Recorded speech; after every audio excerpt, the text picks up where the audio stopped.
Welcome back to the Shakeout Podcast. Before we get into today's conversation about marathon prep, a quick shout out to our sponsor, Altitude Sports. At Altitude Sports, they know that the right gear can make all the difference on race day. Whether you're lining up for your first marathon like Charles Philibert-Thiboutot in New York, or just trying to stay comfortable through your long runs this fall, Altitude Sports has everything you need to get out there.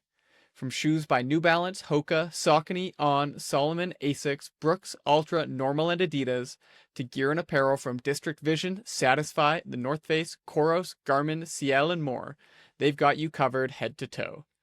They're a proudly Canadian company based in Montreal, and they make it simple to get what you need fast.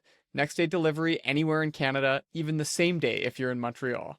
And if it doesn't fit, it's super easy to return it. You don't even need to have a printer. Just scan the QR code they send you. Head to altitudesports.com and use promo code SHAKEOUT to get up to 20% off your first order. Conditions apply. You'll find all the details and the link in the episode description. If there's something in life that you're pretty passionate about and that you want to be good at, I really think that you should pour your heart into it and give your best, give your absolute best. And you can't be mad at yourself and you can't be disappointed if you give absolutely everything. And I just feel like after I crossed the line in New York with regards to professional running and elite racing, I will have given absolutely everything, and hopefully people can remember just being absolutely dedicated to what I believe was the thing I could be the best at. For more than a decade, few athletes have been as ubiquitous in Canadian athletics as Charles Philibert-Thiboutot. From a legendary university career at Université Laval that saw him help turn the Rouge into the powerhouse they remain today, Charles quickly rose through the ranks on the elite scene, chalking up podium performances, national records, and championship titles on the roads, track, and cross-country course while becoming a mainstay of Canadian national teams from Brazil to Budapest, Santiago to Tokyo. While his approachability has made him a favorite of both fans and competitors alike for years, it has been his remarkable versatility as an athlete across a variety of different surfaces and distances that has made his staying power in the sport so unique. And while Charles has made himself equally at home in a Diamond League 1500 as he is on a muddy cross-country course, there's still one event that remains as the final line item on a career bucket list that seems to stretch on forever: the mighty marathon. Now, the wait is finally over, and the man they call CPT will take to the streets of NYC to tackle the TCS New York City Marathon, hoping to put an exclamation point on the final chapter of a career that will go down as one of the greats in Canadian distance running history. This week on the show, we welcome Charles back in the lead up to New York, looking back at the moments that have defined his career thus far, as well as hearing why the long road of his professional career must go through 42.2 more kilometers down the streets of the Big Apple. Charles, welcome back to the Shakeout Podcast. Thanks for having me, John. You always have a way of showering your guests with flowers. I feel privileged. That's a pretty sweet intro. I feel like it's been a full decade in the making. When I think back, I mean, you've been a huge part of my own running career. We go back all the way to 2016 when what was supposed to be crashing on my couch in my college dorm room for a month turned into a 6-month training camp, and it's been a lot of memories since then. So super excited to have you on. And gosh, we've had you on before to talk about track, to talk about Université Laval, but this is an exciting one. We get to talk marathoning. Charles Philibert-Thiboutot, the marathoner to be. It's the week of the TCS New York City Marathon. You're making your debut at 34 years old. Would the Charles of a decade ago have believed that you'd be towing the line in a pro marathon field? Did you ever see this coming for yourself? Maybe. I think there's a version of me in the past that would have envisioned this, and for the one and only reason that I feel like throughout my career I've been pretty good at trying to execute plans that are a little ballsy, probably out of my league, and just, sometimes it goes well, sometimes it doesn't, but I never really shy away from a challenge, and I think me being part of the sport for so long is I felt like I could challenge myself all the way until last year at the Olympics and this year on the track, and if I were to finish it up in with fireworks or make it, a bit dramatic. I felt like I needed a good challenge. So I guess the marathon is where it's at now. It's probably that's the only thing I haven't done really. Yeah, I mean, it is definitely on brand for you to want to go out with some fireworks, and I think a marathon in and of itself would have definitely accomplished that. But not only are you choosing to do a marathon, you're choosing to do one just around 2 months after running at the World Championships on the track. I mean, it wasn't that many weeks ago that you were lining up against the best milers in the world in the 1500 meter at Tokyo. Why did now feel like the right time to take on the marathon, and why New York specifically?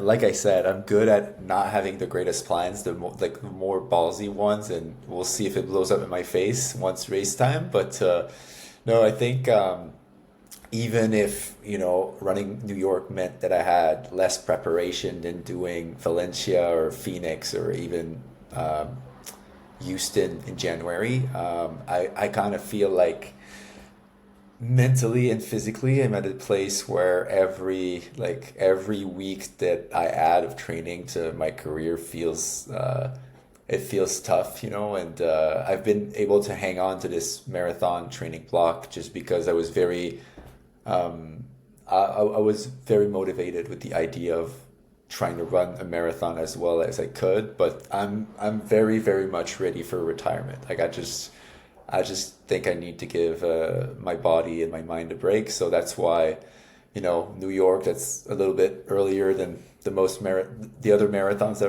that would have fit better. So I didn't really mind it. And then also I think having participated in the Fifth Avenue Mile and the Melrose Games a bunch of times, New York Road Runners and this whole organization is extremely professional. They do things well.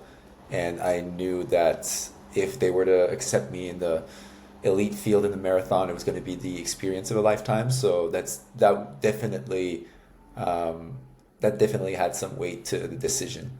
New York has been a city that you have a long history with, on the track with the Melrose Games, also of course on the roads running down Fifth Ave in that mile. You're adding 25.2 extra miles to what you typically head to New York for in the fall, but all the more reason to get excited. 25 times the excitement maybe. Yeah. With such a short turnaround from the World Championships, which again, less than 2 months ago in Tokyo, what's the transition been like going from running max speed work, spiking up on the track, to trying to get in these long grinding marathon sessions?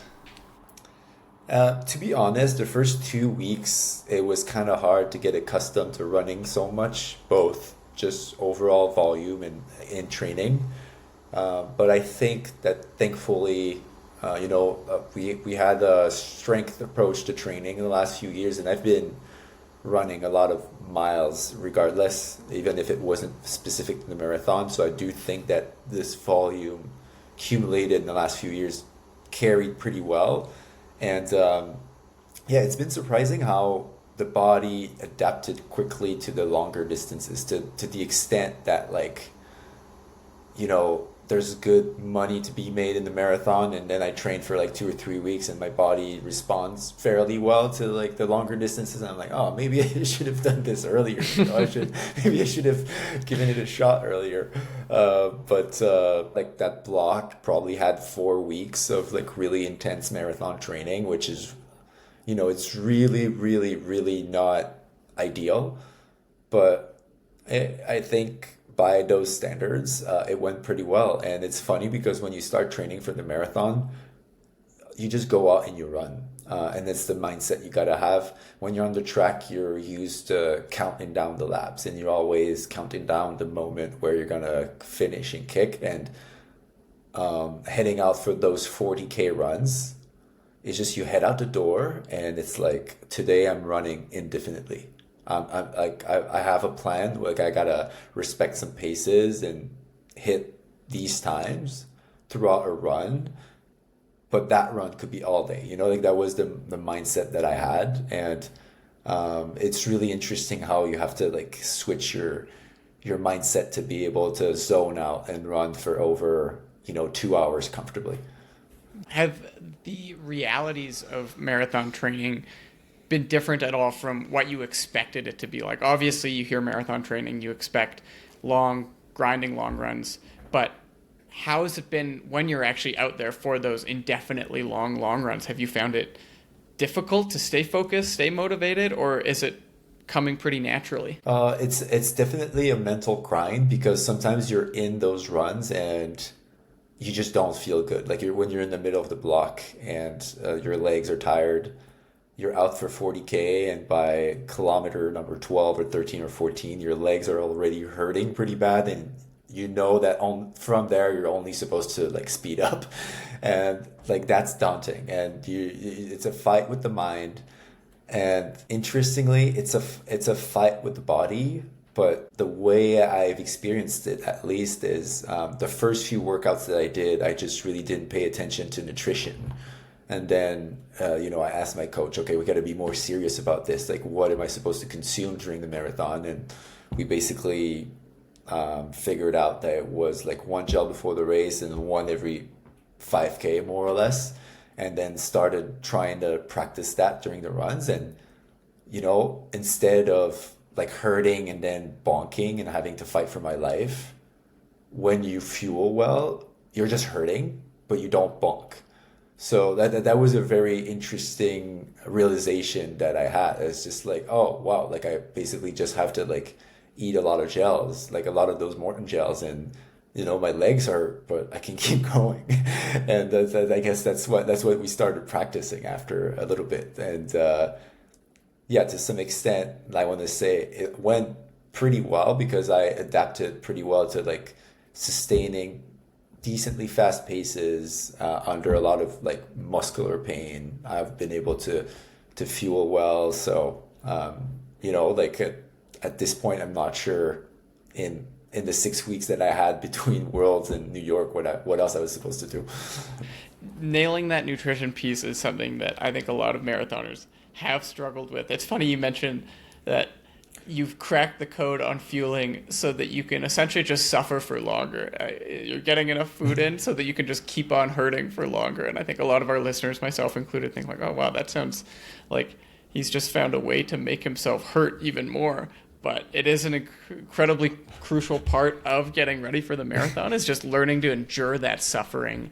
Do you think in some ways that going from those shorter, more intense distances like the 1500, where it's not long, but the pain is so intense for such a short amount of time, has that translated well into preparing for the longer types of suffering that you're experiencing in these long runs and in prepping for a marathon, or is it completely different?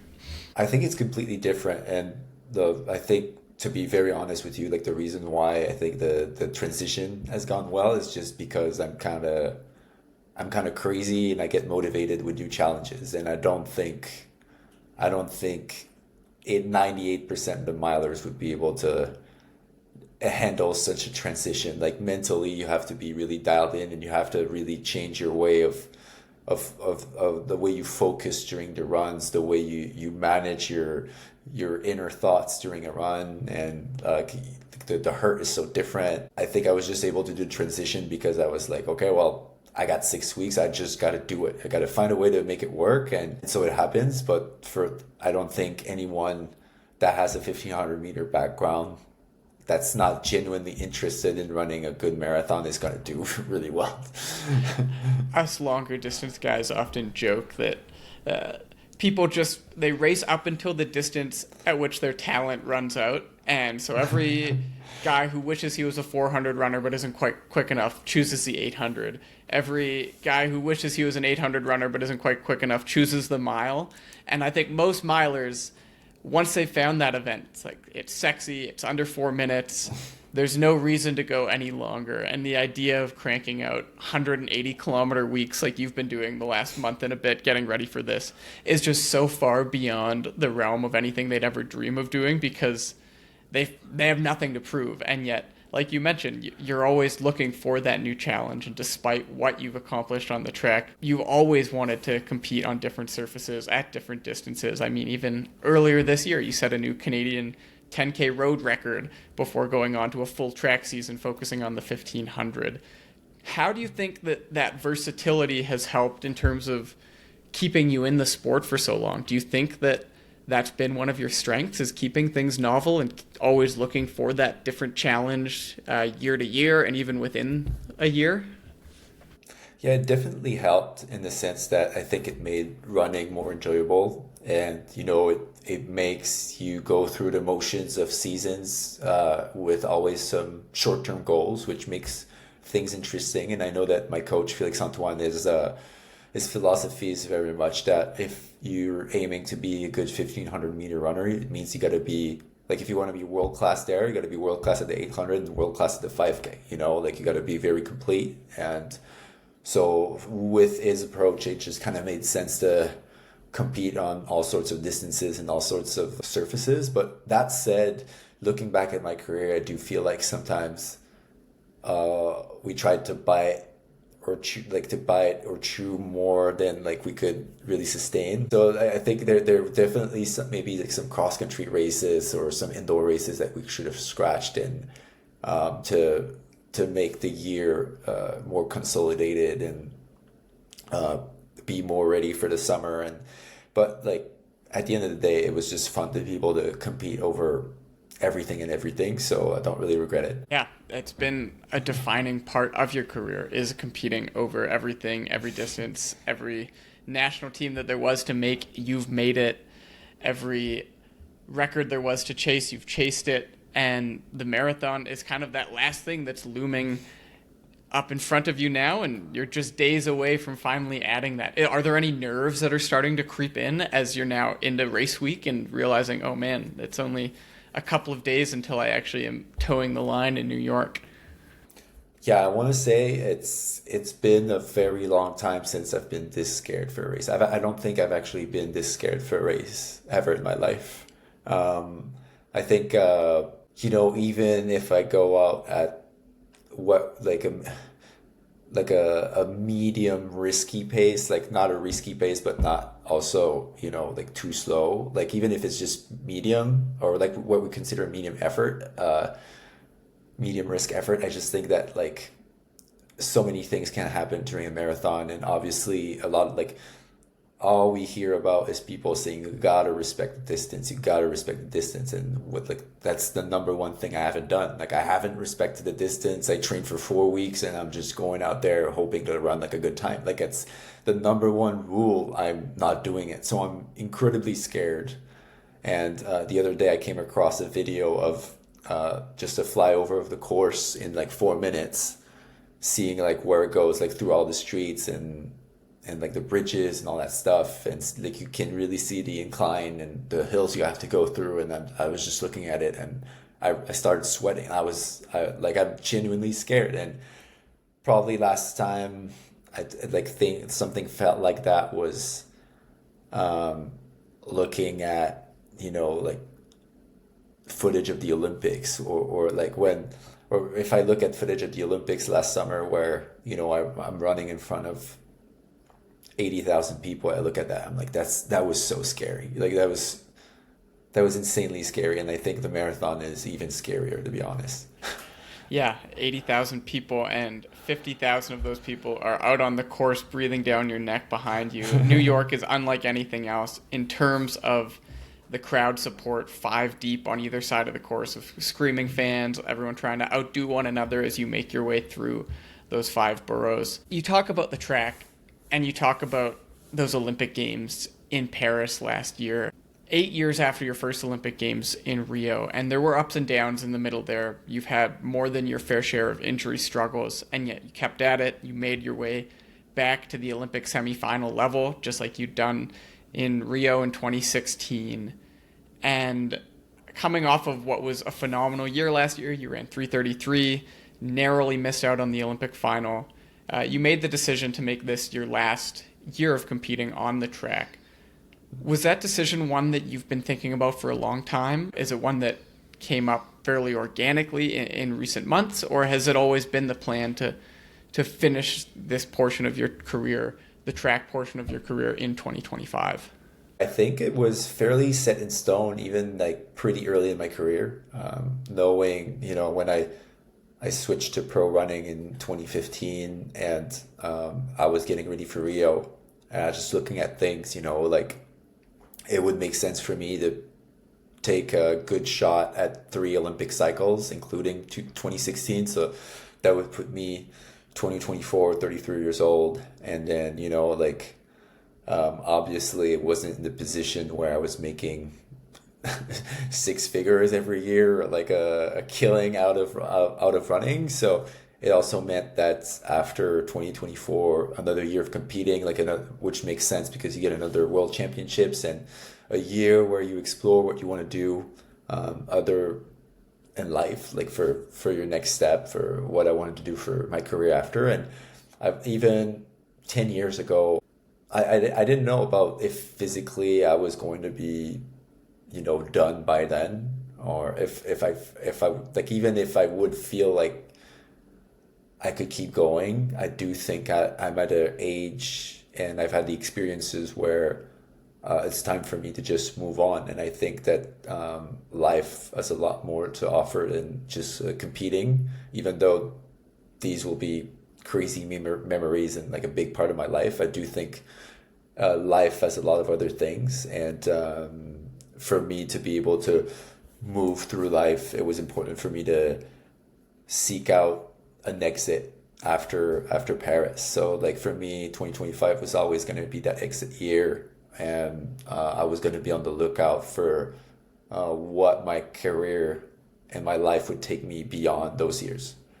Getting to write your own script on the way that you leave this sport as a competitive athlete is something that I think a lot of people don't fully appreciate just how difficult that is to do. I think back to those difficult years that you had in your career around the Tokyo 2020 Olympics when you would get injured and then you were coming so close to getting back to the Charles that we knew you were capable of being, only to have kind of freak accidents take you down again. And I think a lot of people would have hung them up at that point and said, you know what, like I've had more than my fair share of bad luck. It's time to look beyond. But you kept going, and you fast forward to now, and you get to leave the professional side of the sport on your terms, with a race of your choosing. There's something special about going into a race, I would imagine, knowing that it's going to be your last as an elite athlete. I think so many athletes don't get that chance because of injury or because of other life circumstances. Talk a little bit about the support network that's been around you, that's allowed you to stay in the sport this long and to really write your own script, especially in these past couple of years where you've had this resurgence after coming through the wilderness of injuries and a lot of setbacks. Yeah, I think, obviously working with Felix Antoine since 2010, and like Felix also being only a few years older than I am, we kind of grew together in the sport. So that in itself was a special relationship, very much of a two-way coach-athlete relationship and mentorship, I want to say, from him. I think having someone like that support you through all the stages of your life, whether it is, like the highs and, these great moments that we've had together because of his coaching and his savviness and his preparation, but also being able to be there and also being able to reflect and say as a coach, like, what should we would do differently and how do we bring him back to the level that he was, and even how do we make him even a better athlete. I think Felix and I had a very special relationship, and obviously he's going to be there in New York, so that's going to be really nice to have my last race with him around. And obviously the other big piece is Mary Lou Lamy, my physiotherapist, and I know a few athletes on the Canadian national team swear by her. And I think I showed up to our office in January of 2016 with chronic lower back pain, and I couldn't run, I couldn't walk without pain. And I was like, I have to run under 3:36 in June. Like, this is what we need to do. And she really bought into my talent, and she really believed that I could become one of the best runners in the world. And she, the way like Olympic athletes give themselves to their sport and are really dedicated day in, day out to their sport, well, as a therapist, she's that. She's the manifestation of the Olympic spirit, but as a therapist, and all the efforts she's put in personally to make me a better athlete. I mean, it paid off. And after 2021, I decided to move to Vancouver kind of for good, or at least spend most of my years there. And that's really when things took off, and when I could really work with her like once or twice a week very consistently, and we were able to achieve great things working together. And obviously there are other people in the support system, like Chris McCashew, my agent. He's pulled off some legendary tricks to make me race in some places. I have some good stories with him. And it's funny, like being in the sport for 15 years, I've encountered probably like 5 or 6 different generations of athletes. In a collegiate team, every generation of athlete kind of changes every 2 or 3 years, and it's like I've grown, and I've been able to mentor like a lot of different generations, and all these teammates, they've played a part in making the sport fun. So thanks to all of them, it was easy to keep going and really just enjoy what I was doing. It is interesting that you mention those multiple generations, because you have been this transcendental figure. Certainly over the course of my career in the sport, I went from looking up to you as this guy who was a total stud on the collegiate scene, a couple years ahead of me while you were at Université Laval. And then I had the privilege of getting to be teammates with you and training partners with you through the years. And to just see that you've had that impact on so many athletes over such a long time, and that there were so many that came before you. You got to be teammates with legends like Nate Brennan, and you really have been this connective tissue that's connected the old guard of Canadian legends in the sport with some of the new up-and-coming athletes coming through the system. And again, there's nothing that you haven't seen, haven't done, haven't tried in the sport for those young athletes coming up now, especially the ones who, like you, made the decision to stay in Canada and continue working with Canadian-based coaches. What type of advice do you have for them if they have the same type of aspirations to take on the world the way that you have in the sport? I think what defined, I want to say, most of my university years, and maybe like the 2 or 3 years after, was just that along with my teammates, we really had a work hard, play hard type situation with the way we did things. And we would train extremely hard, and like our main goal was to get better every day, every week, but it didn't mean we didn't have fun. Like, we would have fun daily at the track, but also on the weekends after the races, it happened we would go out and like be collegiate athletes, or at least be university kids before being collegiate athletes. You know what I mean? Like, I think having a blend of fun, but also just working relentlessly hard, really made running very fun, and it made it easy for me to just latch onto it and really want to get better. So I think eventually, like, once you start to get to a level, you got to be more professional, and you got to surround yourself with a good support team, and you got to make things right. But at the very core, just like having a lot of fun and striving for being better every day and every week, it's just what matters. You talk about having fun in the sport, and I'd love to just, from your perspective, hear what some of those highlight mountaintop moments are, because it's been a long career, and as a fan, there's so much to pick from when I think of what you've accomplished. But what stands out to you, Charles, when you think back on this 15 years in the sport as some of the most fun that you've had? There's a few. I'll try to not get lost in the stories with them. I'll just name them. But third year university, coming in second as a team at U Sports Championships in cross country, I think that has to be one of the best memories ever. Like, all things considered, I think collegiate cross country is so hard to beat because of like the just the pain, the blood, sweat, and tears that you share with your teammates every day in training, and then like the emotions that come on the day of nationals. And that year, everybody disregarded us. We knew we could podium, but everybody was just like, nah, that's not gonna do it, and nobody thought we could do it. And then we came in second. That was that was definitely way up there, way up there.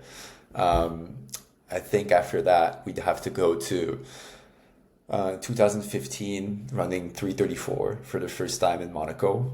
For those who don't know, I bought a flight on my dime to go to Nice in France, right close to Monaco, and I was told that if I showed up, I could possibly get a lane, and I think the meet director called bluff, but I showed up, and he decided that it was a ballsy move, and he put me in the race, and all of a sudden, I was in the same race as Nick Willis, Matthew Centrowitz, Mo Farah, McLuffy, Manangoy, Asgard Kiprop, like all these guys, and it's just like it was one of those moments where you go, oh, these are not my idols anymore. Like I'm racing them, and really had to step up that very moment and went from 338 to 334 in one race. And in 2015, 334 was it's probably what a 332 is today, or 331 even. But I think walking out of that stadium, I was just crying tears of joy, and I called my mom, my dad, my coach, Mary Lou, and it was just one of those moments where I knew my life changed at that very moment. Like at that very moment, I knew I was gonna be a professional runner and that I was gonna be able to go to the Olympics, like all in one. So it was like a very strong moment. After that, I'd say 2016, before the semifinal at the Olympics, just being outside the stadium in the practice track, hearing the roar of the crowd in the stadium, and having that moment with Felix where it's like, well, I guess we worked a lifetime for this, because as a young coach and young athlete, it's like, this is our first experience. This is a very rich experience. And it's like, well, this is it now. Let's just go. That was a very sweet and special moment between Felix and I'd say. And then after that, I think we'd have to go all the way to Pan Am's. Like Pan Am's in 2023, winning the 1500 in very dramatic fashion, just, diving on the line, Rob coming in second. So like Canada 1-2, just a very rich and packed with emotions moment of dove to the ground. And when I was on the ground, I was just catching my breath and laying on the track, and I was just telling myself, if I actually won this, I'm going to give them the show that they deserve. I was so pumped, I was so happy. And I think finally having the national anthem play for me in that big stadium, that was, again, that's a moment that most athletes don't get the chance to have. And it really felt like a redemption moment for me after having so many struggles between 2017 to 2021.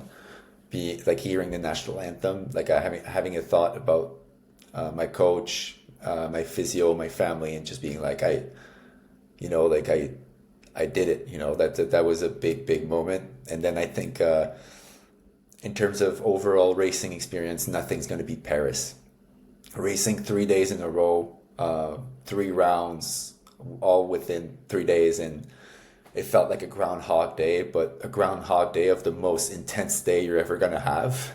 By day 3, I was just spent. I was running on 4 hours of sleep, strictly adrenaline and Morton gels and bicarb and caffeine and name it. It was just running on pure fumes and adrenaline, and that was just an incredible racing experience, having the chance to race in that packed stadium 3 days in a row. You talk about running on fumes, caffeine, and Morton gels. Sounds eerily similar to what we might be able to expect from you this Sunday. Early morning start, caffeinated to the gills, full of gels, and grinding it out on the streets of New York. Something that stands out to me when you recount all of those things is there's this element of risk-taking.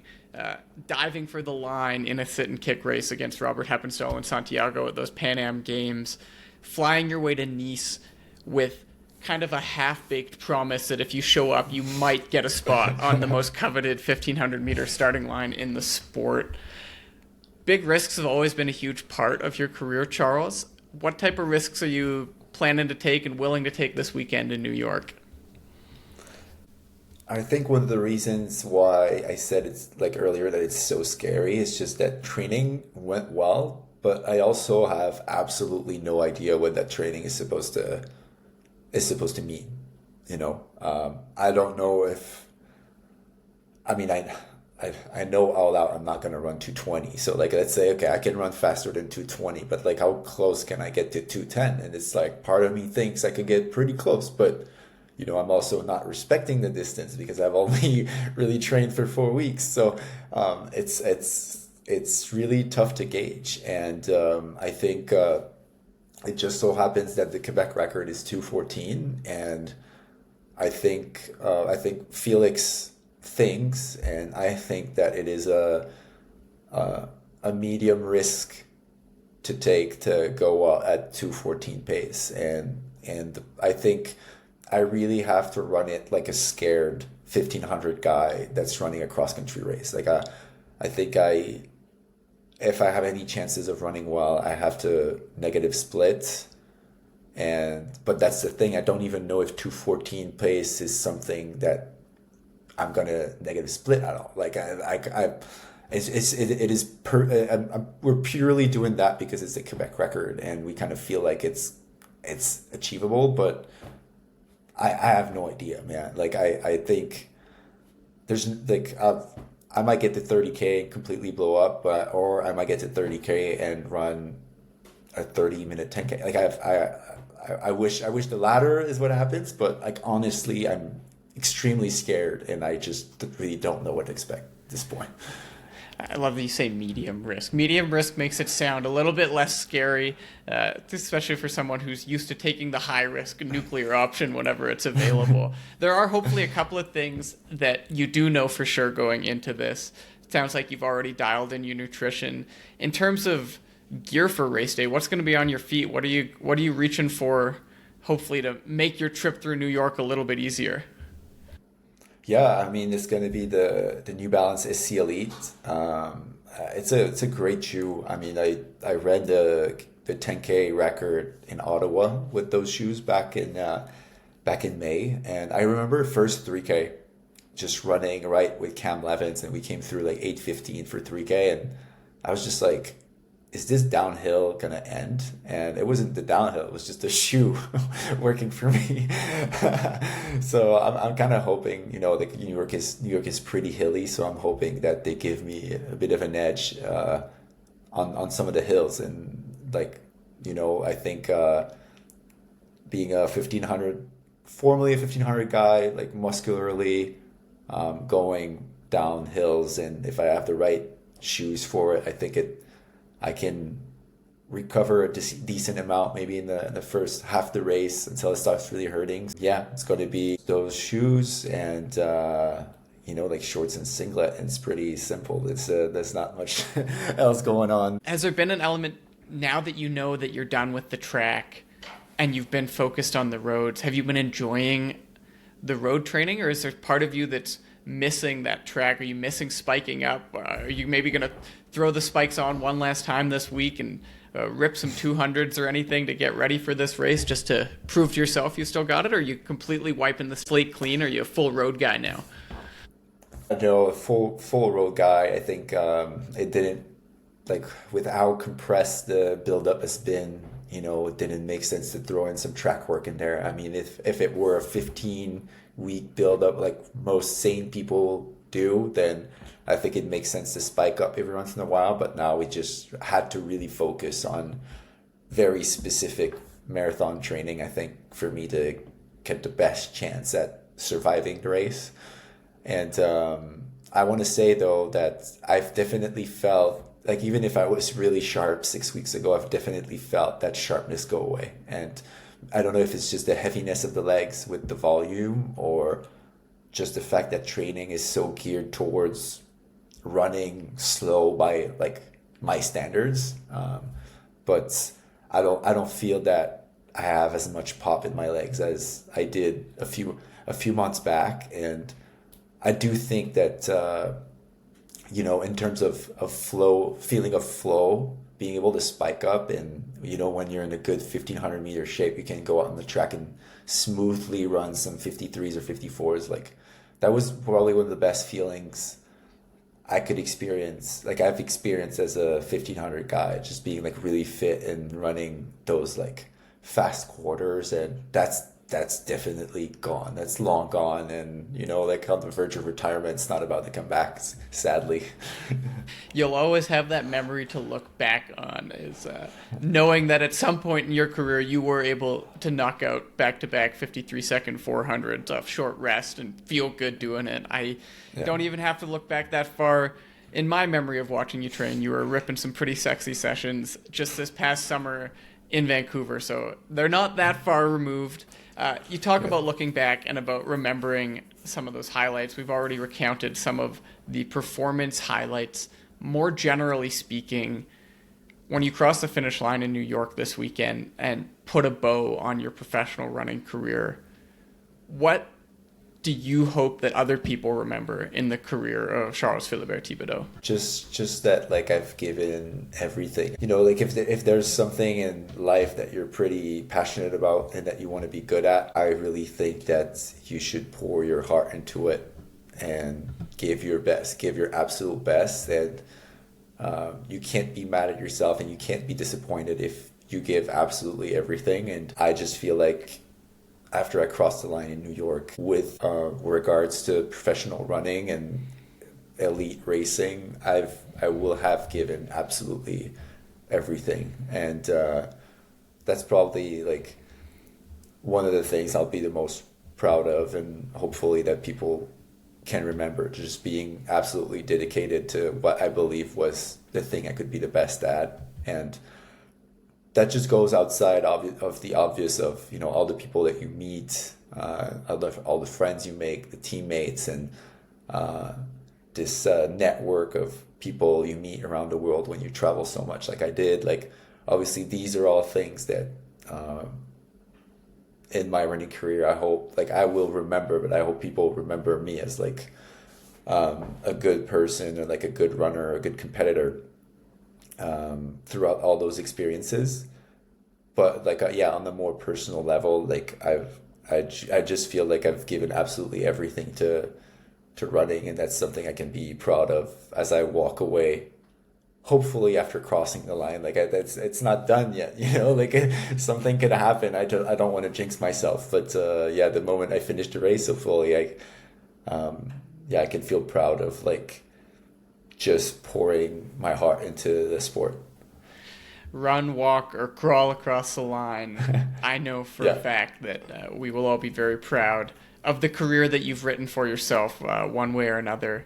Charles, we wish you all the best of luck this weekend in New York, and more than that, all the best of luck with the chapter that comes after this, the one that's yet to be written. You've written a pretty remarkable one as a professional athlete. Canada's been so lucky to have you repping the red and white for so many years, and we know that you're going to do great things repping us all in the future as well. While this might be your last professional race, something tells me that your time in the running community is anything but over. Thanks so much, and best of luck in New York this weekend. Thanks for having me, John. It's always a pleasure to chat. Huge thanks again to Charles for joining us on this week's episode. Make sure to check him out on Instagram at CharlesPT as he takes on the New York City Marathon this Sunday, November 2nd, against a stacked elite field. Canadian Running will be live and in person from the Big Apple, bringing you all the highlights from the world's biggest marathon. So don't forget to check out runningmagazine.ca and Canadian Running on social media so you don't miss a thing. You can follow us on Facebook, Instagram, and X at Shakeout Podcast. We've got plenty more great episodes coming your way, so be sure to hit subscribe wherever you get your podcasts. That's it for this week's episode. I'm your host, John Gay, saying thanks for tuning in, and we'll see you again soon for your next Shakeout.